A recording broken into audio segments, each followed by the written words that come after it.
দেখো নতুন ডাকাত এসে তোমাদের অধিকার, তোমাদের গণরায়ের অধিকার কেড়ে নেওয়ার চেষ্টা করছে।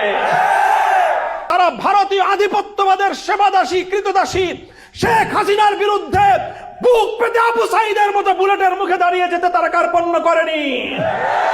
সে জাতির অধিকার, সে জাতির ভোটাধিকার, সে জাতির সম্মান, সে জাতির মর্যাদা কেড়ে নেওয়ার দুঃসাহস যদি কেউ দেখায়, ইতিহাসের আস্থা করে নিক্ষিপ্ত হবে, ভিন্ন কোনো পরিণাম হওয়ার সুযোগ নাই। এদেশের মানুষ তাদের সম্মান আত্মমর্যাদা রক্ষা করার জন্য পশ্চিম পাকিস্তানিদের বিরুদ্ধে মুক্তিযুদ্ধের হাতিয়ার তুলে নিতে কুণ্ঠিত হয়নি।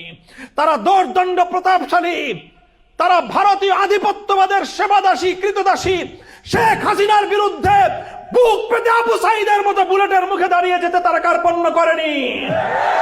সে জাতির অধিকার, সে জাতির ভোটাধিকার, সে জাতির সম্মান, সে জাতির মর্যাদা কেড়ে নেওয়ার দুঃসাহস যদি কেউ দেখায়, ইতিহাসের আস্থা করে নিক্ষিপ্ত হবে, ভিন্ন কোনো পরিণাম হওয়ার সুযোগ নাই।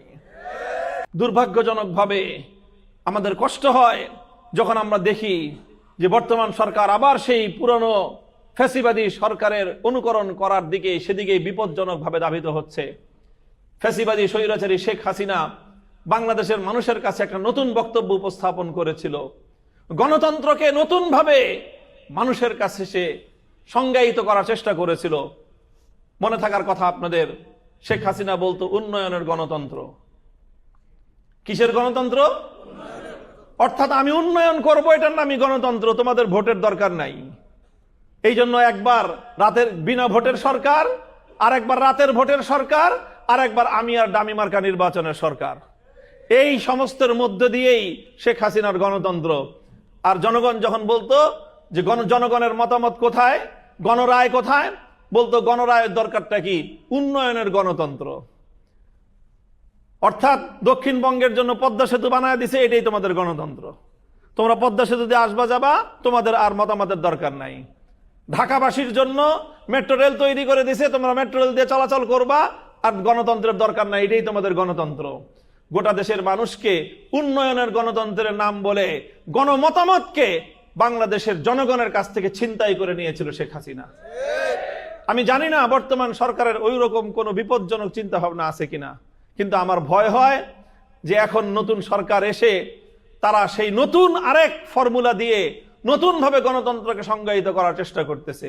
প্রত্যেকটা মানুষের কাছে কাছে, নারীদের কাছে কাছে ফ্যামিলি কার্ড তুলে দিবে, আর কৃষকদের কাছে কাছে কৃষক কার্ড, আর বলবে যে এই হলো তোমাদের ফ্যামিলি কার্ডের গণতন্ত্র, আর এই হলো কৃষক কার্ডের গণতন্ত্র।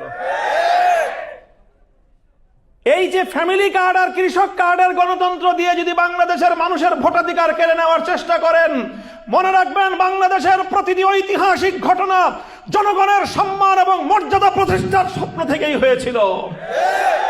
1970 সালে বাংলাদেশের মানুষ ভোটাধিকার প্রয়োগ করেছিল।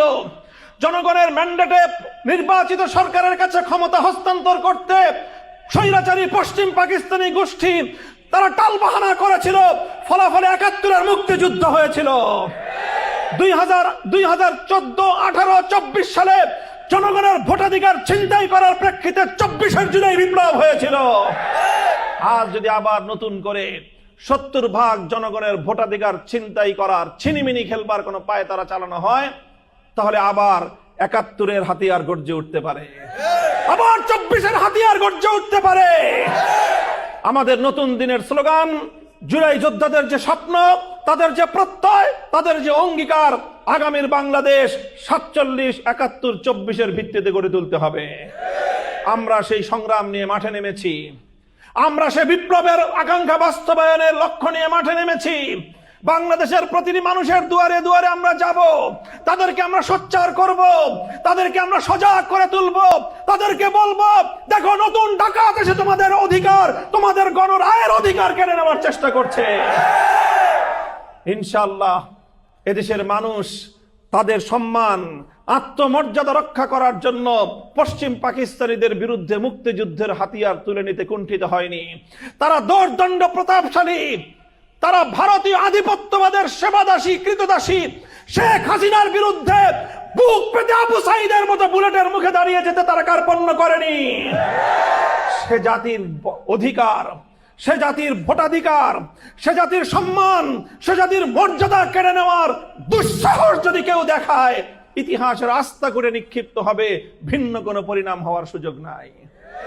আপনার স্বপ্নগুলো আকাশ ছুবে প্রবাসীর হেলিকপ্টারের মাধ্যমে। বিয়ে, জন্মদিন অথবা যে কোনো বিশেষ প্রয়োজনে হেলিকপ্টার ভাড়া করতে যোগাযোগ করুন স্ক্রিনে দেয়া নাম্বারে। প্রবাসীর হেলিকপ্টার, নিরাপদ ও সাশ্রয়ী বাহনের বিশ্বস্ত নাম।